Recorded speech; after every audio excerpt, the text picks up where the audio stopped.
आपको बताएं, दूसरी तरफ अमेरिका में राष्ट्रपति चुनाव के लिए तैयारियां तेज चल रही हैं। देखिए मेरी सहयोगी दीपाली की report. The race to the United States Capitol Hill is heating up as we inch closer to November. So let's take a look at which are the swing states this time, where the fight between Democrats and the Republicans will be neck and neck. The first on our list is the state of Arizona. Now, this is a state in southwest United States. Historically, it has been a Republican state, as we can see here. And not just these years that we see here, but rather since the 1990s.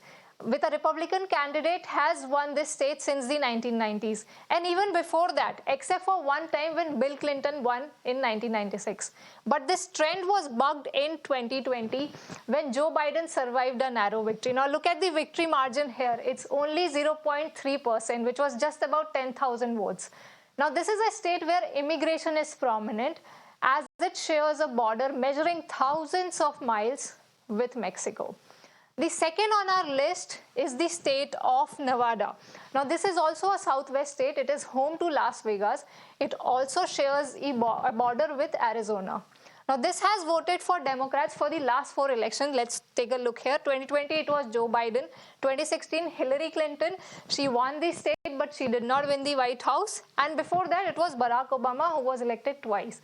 But pollsters this time suggest that Trump is enjoying a comfortable lead at the moment. Once again, immigration has topped the list of election issues in the state, but unemployment is also a raging issue here. At 5.1%, it has one of the highest unemployment rate in the country. Here's a fun fact about Nevada. The candidate who wins Nevada has gone on to win the White House in 10 of the last 12 elections. For now, let's shift our focus to the next state, which is Wisconsin.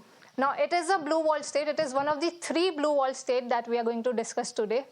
Trump, however, managed to secure a victory in 2016, but otherwise it has remained a blue wall state. But this victory was flipped back to a Democratic victory in 2020. Now, the most important issue for Wisconsin voters is the economy, as it falls on the Rust Belt.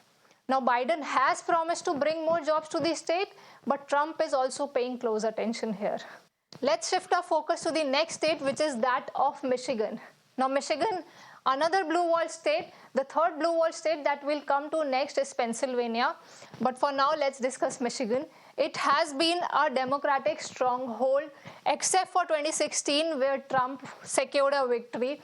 But otherwise, it has been a Democratic stronghold, as we can see in the other years here. But Trump stole a narrow victory in 2016. Biden won it back in 2020, that is, he flipped it back to a Democratic victory in 2020. Demographics are going to play a crucial role in Michigan. It is a state which has the country's largest proportion of Arab Americans.